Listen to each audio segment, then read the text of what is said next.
So, what are content pillars and why are they important for your business's social strategy? This is a question we get all the time. And I think content pillars are such a key piece of an intentional social strategy that are really overcomplicated because at the end of the day, they're actually quite simple and easy to implement and easy to figure out what they might be for your business. So today we're going to chat a little bit about what they are, how to use them, why they're helpful. I'm going to share with you what our content pillars are and a few examples of what you might be able to implement into your pillars. So first, let's get started with what are content pillars. And really, it's this simple. Content pillars are themes or topics that you are going to be talking about in your content strategy. So we like to focus on Instagram, so I'm going to probably be using that as the main example here, but this can apply to all your social channels. And it's essentially coming up with 3 to 5 buckets, topics, themes that you're going to be talking about. So there are so many advantages to this. And I think a couple of the key ones are one, for yourself, right? When you're creating your content, when you're mapping out your content calendar, a lot of business owners really get stuck on what to actually talk about. What do I create content on? What does my audience want to hear? When you have these content pillars, it makes it so much easier because you know exactly what you're going to be talking about and how often. And then on the audience side, it does the same thing for them. It creates that consistency, that reliability. They understand what to expect. They understand what they're going to be hearing from you. They get to know you. They get to build that know, like, and trust. And it just serves your business so well because it ensures that you're hitting all the points that would make someone want to buy from you. And it's really about leading them through that journey, right? So, first they come across your profile. When they first get there, we've all been to those profiles where you're like, what does this person do? Like, what are they talking about? It feels disjointed. It's just unclear. And with someone who has content pillars, you don't necessarily feel that because they're talking about the same things. It's very clear. They're clear on it, so you're clear on it as the audience member. And that's just so advantageous, especially when someone's coming to your profile for the first time and they're making that decision in the first probably 6 to 9 seconds as to whether they're going to follow you or not. That clarity stands out right away. And then as the relationship continues, once they hit that follow button, they know what to expect from you and they're following you for that reason that you have laid out with your content pillars. So a really great way to not only convert people who are looking at your profile to followers, but also to continue that relationship as time goes on. And ideally then, that relationship continues with them starting to interact and engage with your content, and then maybe some chats in the DMs or building a further relationship, and then hopefully a sale at the end of the day. So it really eliminates the confusion and the noise really from a business owner perspective and from an ideal audience member perspective. It's a win-win all around.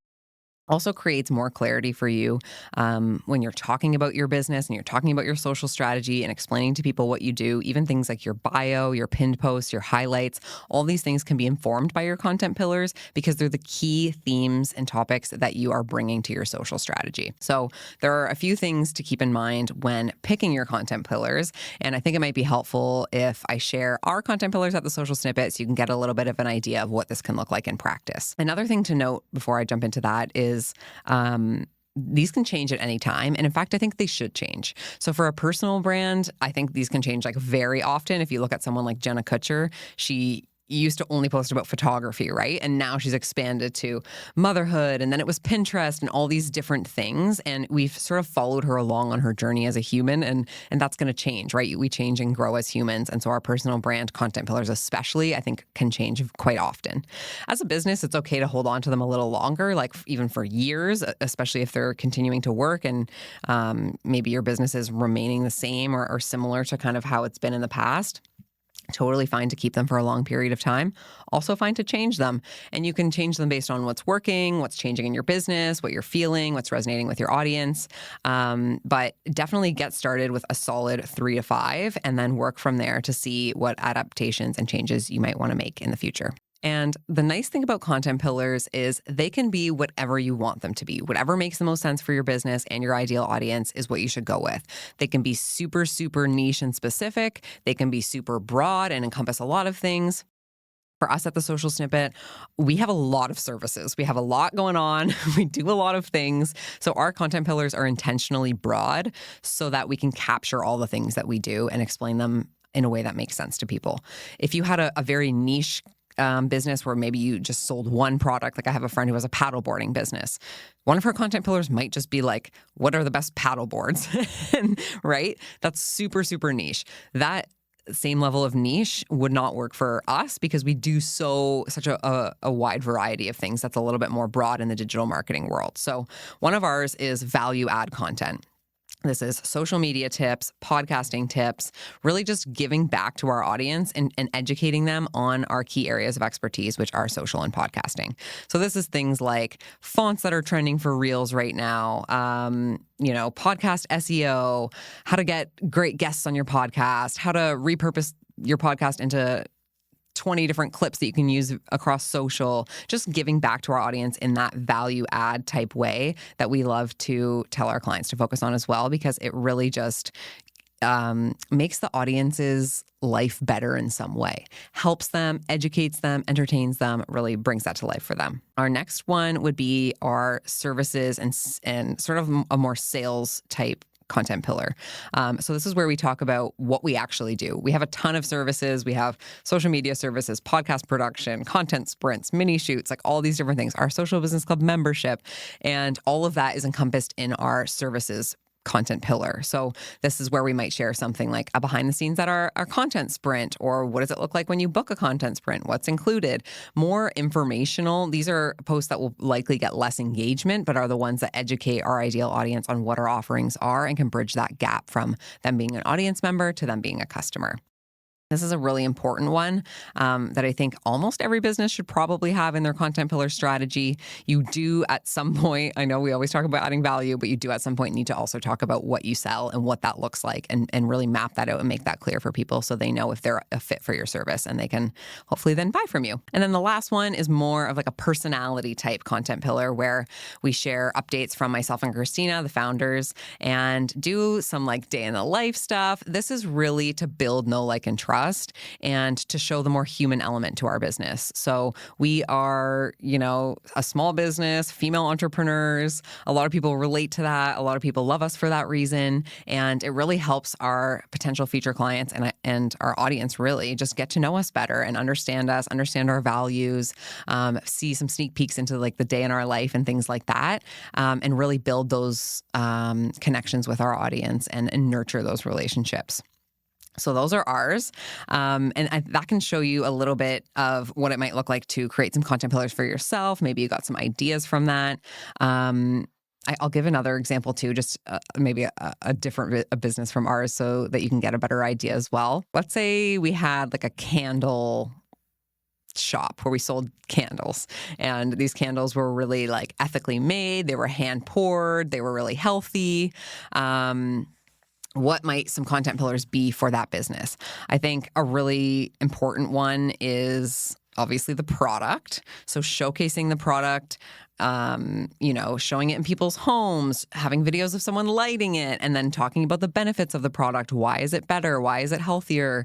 What impact does it have on your daily life? Showing how people can use it. Obviously, these things, like we all know how to use a candle, but when you can create that into a reel and add a storytelling element to it, add a really nice hook to it, make it really visually appealing, these simple pieces of content are often the ones that perform best. And it's really important. I think this is something people really miss when focusing on their content pillars.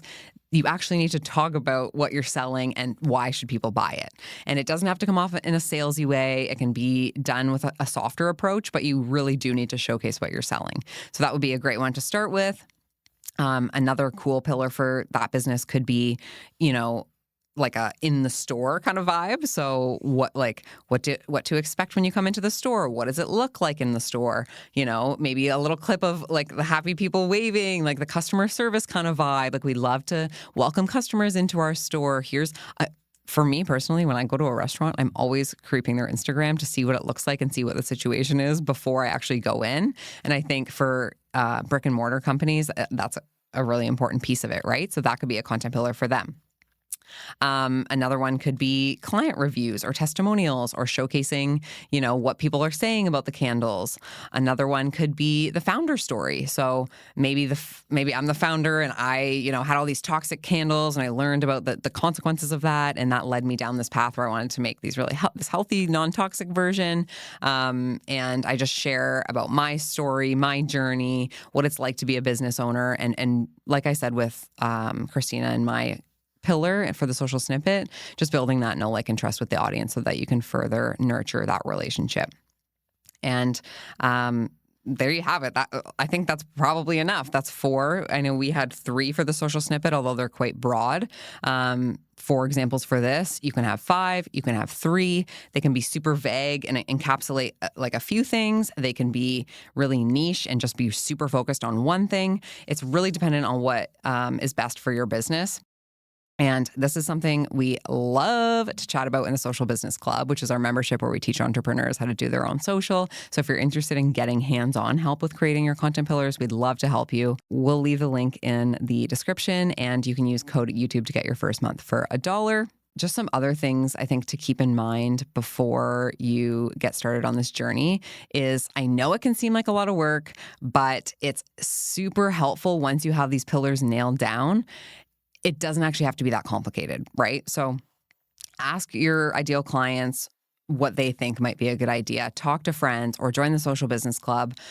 Get your content pillars nailed down. And then to implement them, really all you need to do is start implementing them in your social strategy. So get really clear on what they are, get really clear on what that means, and then start coming up with brainstorming ideas for everything in each category, content posts for each category.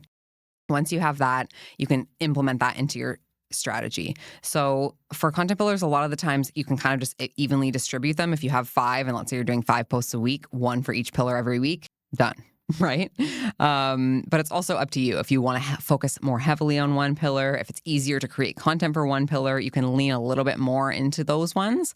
And it really is dependent on what your business needs are and what your goals are for your content strategy. But when you're going to post your content from now on, after you create your content pillars, it can just be so much easier because you have exactly these buckets that you're going to be falling into for all your posts. And then once you get to that cadence for a little while, like I said, if you feel like things need to change, they're not set in stone and they can change at any time. So that is the scoop on content pillars. Hopefully you found this helpful. Leave a comment below if you have any questions, and we'll see you next time.